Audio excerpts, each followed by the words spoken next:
bonjour à vous, bonjour Laurent. Bonjour Erwan. Laurent Marc, rédacteur en chef du Poer, est avec nous aujourd'hui pour décortiquer l'actualité du jour et de la semaine. Et on commence avec une polémique au pays du chou-fleur, à Saint-Paul-de-Léon. La nouvelle construction de la plateforme de la SICA provoque la colère des riverains. Ils demandent tout simplement l'abandon du projet. Le point avec Frédéric Lorenzo.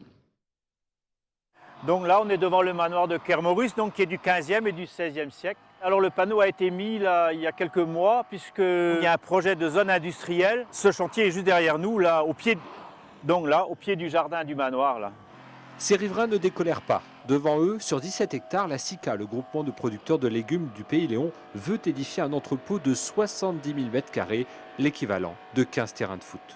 Nous sommes persuadés que les règles n'ont pas été respectées, donc c'est pour ça que nous allons au tribunal administratif. Et tout a été fait pour que le projet avance le plus vite possible. À la SICA, on écarte tout passe-droit et on déclare avoir la conscience tranquille. Toutes les règles ont été respectées de notre côté. Donc effectivement, maintenant, la décision, elle appartient à la justice. Et c'est clair que nous ne considérons pas que nous sommes au-dessus des lois. Et nous nous inclinerons à la décision de justice. Saïk Gestin a acheté ce manoir du 15e siècle il y a 2 ans. Il a déposé une demande de classement de l'édifice. Selon lui, un périmètre de protection était préconisé par l'administration. Après, quand on a vu les bulldozers arriver, on a vu que tout était décidé. Et surtout que... Ils n'ont tenu vraiment aucun compte de l'avis du commissaire enquêteur et surtout de cet avis favorable de cette commission du 30 juin. Dégrader le site avec ce hangar géant de 16 mètres de haut, un argument qu'écarte la SICA. Dénaturer le paysage, certainement pas. On a bien travaillé l'ensemble du dossier avec des architectes. Donc il sera intégré d'une façon harmonieuse dans l'ensemble du site et ce n'est pas une inquiétude pour nous. Autre crainte des riverains, la circulation. Cet agriculteur a peur de voir sa petite route transformée en autoroute.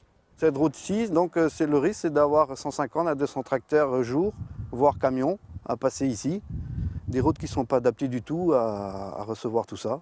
Désormais, ce sont les juges du tribunal administratif de Rennes le 9 novembre prochain qui trancheront. En attendant, au pays du chou-fleur, les travaux continuent. Puisque vous êtes là, Laurent, je vous propose de faire un point sur le reclassement des salariés d'Entremont. Absorbé par le groupe Sodial, l'entreprise Entremont a dû fermer l'atelier de pré-emballage et celui d'affinage devrait l'être d'ici la fin du mois. Aujourd'hui, 18 des 99 salariés concernés n'ont pas de solution. Qu'est-ce qui va se passer pour eux en fait? Alors c'est effectivement, il y a 18 salariés qui sont sur le carreau là. Les syndicats sont vraiment inquiets puisque 13 d'entre eux ont refusé les propositions de reclassement de Sodial. Et 5 autres veulent rester sur Carré. Donc il y a peut-être des solutions en interne qui vont être possibles, qui sont envisageables, mais c'est quand même assez minime. Résultat des courses, les syndicats pensent qu'effectivement il y aura du licenciement pur et simple à l'issue. Donc effectivement, il y a une inquiétude. Les 99 salariés, la plupart ont trouvé, effectivement, ont réussi à être reclassés. Il y a effectivement un cabinet qui a été mandaté par Sodial pour les aider à trouver effectivement un emploi, soit en interne, soit à l'externe, puisque certains ont décidé effectivement carrément de créer leur entreprise. Il reste que ces 18 salariés sont sur le carreau et ça semble assez compliqué. Pas de visibilité. Pas de visibilité pour l'instant. Non. Et les syndicats, effectivement, parlent de casse salariale et sont vraiment inquiets pour ce personnel. Et on suivra l'affaire, bien évidemment, dans le JT. Parlons d'un projet, maintenant, qui a fait la une du Poer, sorti dans les kiosques mercredi dernier. À la clé, peut-être, des créations d'emplois. En effet, une ressourcerie pourrait voir le jour à Carhaix au printemps 2012. Une sorte de déchetterie, en somme, qui donnerait une seconde vie aux encombrants, n'est-ce pas? C'est absolument ça. L'idée n'est pas neuve, puisque c'est en fait l'abbé Pierre et Emmaüs qui avaient lancé ça. Ça ressemble beaucoup à ça. On réadapte. Et la ressourcerie, en fait, c'est donner une seconde vie à une machine à laver, à un frigo, à un vélo, une table, à une chaise. Généralement, on s'en débarrasse, on ne sait pas quoi en faire, ça va à la déchetterie. Et là, le projet, c'est effectivement que derrière, des gens soient capables de les remettre en état pour les vendre à des sommes relativement modiques. Alors, attention, ce n'est pas un supermarché pour pauvres, il faut être très clair. Mais effectivement, ça peut convenir pour des étudiants ou des gens qui ont l'intention de remeubler une résidence secondaire. Les personnes qui ont eu cette idée, je crois, ont passé du temps dans les déchetteries classiques et ont regardé un petit peu ce qu'on jetait. Et est-ce qu'on pouvait récupérer ce qu'on jetait? Et a priori, ils ont trouvé des choses assez intéressantes. C'est un vrai gisement, en fait. Il y a un gisement qui est colossal. La plupart du temps, c'est un vélo ou une machine à laver ou je sais pas, une table. Ça part à la déchetterie classiquement, ça va être incinéré ou complètement détruit. Là, on donne vraiment une deuxième vie. Et le gisement est important. Alors, ce qui est novateur ici, c'est que c'est en centre-Bretagne, loin d'un bassin d'habitation assez dense. La plupart du temps, c'est près d'une grande ville. Là, on est plutôt sur le maillage du territoire. Ça s'appuierait sur Carré, Rosrenin, la Côte d'Armor, et puis dans les côtes, dans le Morbihan, pour essaimer un petit peu partout ensuite sur l'ensemble du centre-ouest Bretagne. Un projet à Crozon également. Il y a effectivement, c'est dans les tuyaux, il y a déjà une ressourcerie à Brest et à Banne-Bretagne. Voilà, donc à la clé des emplois, puisque il y aurait 5 permanents, et puis la possibilité de travailler avec des gens en réinsertion. De mettre sur pied un atelier de réinsertion, et les gens seraient directement là pour remettre en état, plus des services civiques avec des jeunes qui pourraient aller porter la bonne parole et sensibiliser en fait le public à cette ressourcerie, à la nécessité en fait de redonner vie à ces déchets qu'on croyait perdus. C'est quand même quelque chose de très positif. On fait ça dans d'autres pays. Rien ne se perd, tout se crée. Enfin, rien ne se crée, tout se transforme. A priori, quelqu'un dit ça, c'est Lavoisier. Mais c'est ça, on est vraiment dans le développement durable, là, pour le coup. Ouais, en effet. On va passer à tout à fait autre chose et à un faux départ. C'est de la voile. Le maxi trimaran Boc Populaire 5 est resté à quai. Ce matin, la fenêtre météo qui devait le voir partir s'est finalement refermée. Explication du skipper Loïc Perron. Bonjour. Ça va les gars? Ça va? Ça roule? Ça va? Non, nous ne partons pas. Eh oui. Mais bon, ça arrive, hein, dans les histoires de records, évidemment. Là, pour l'instant, voilà, c'est bon, on a attendu 3 jours pour éventuellement faire un premier départ. On va attendre quelques jours de plus. Et puis, ce qui est de la bonne nouvelle surtout, l'une des autres décisions, c'est que on a toujours dit qu'on pouvait partir plus tôt, quitte à voir si ça marchait, et faire demi-tour. C'est une solution que j'ai envisagée encore ce matin, mais elle n'est pas très intéressante parce que, quitte à faire ça, autant qu'on s'entraîne dans des conditions un peu plus intéressantes pour le bateau. Et là, les conditions de vent sont trop légères.